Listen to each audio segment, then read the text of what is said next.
সমাজ আমাদের একটা নির্দিষ্ট পথ দেখায়। পড়াশোনা শেষ, একটা ভালো চাকরি, নিরাপদ ভবিষ্যৎ। সবকিছু যেন আগেই ঠিক করে দেওয়া। কিন্তু সবাই কি সেই পথেই থামে? না। কেউ কেউ নিজের ভেতরের ডাকে সাড়া দেয়। মাহজা বিন জেরিন এক যুগেরও বেশি সময় কাজ করছেন দেশের একটি স্বনামধন্য লাইফস্টাইল ব্র্যান্ডে। নিষ্ঠা ছিল, পরিশ্রম ছিল, অভিজ্ঞতা ছিল, কিন্তু তবুও কোথাও যেন একটা অদৃশ্য দেয়াল দাঁড়িয়েছিল সামনে।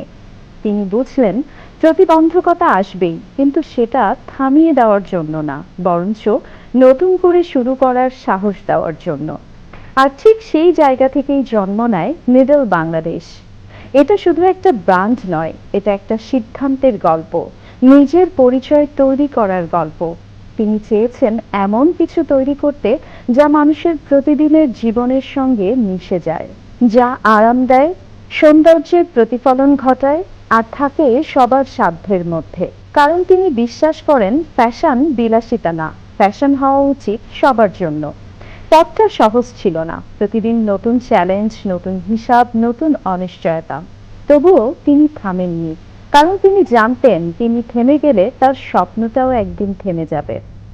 আজ তার এই পথ চলা শুধু তার নিজের নয়, এটা নতুন প্রজন্মের জন্য একটা বার্তা।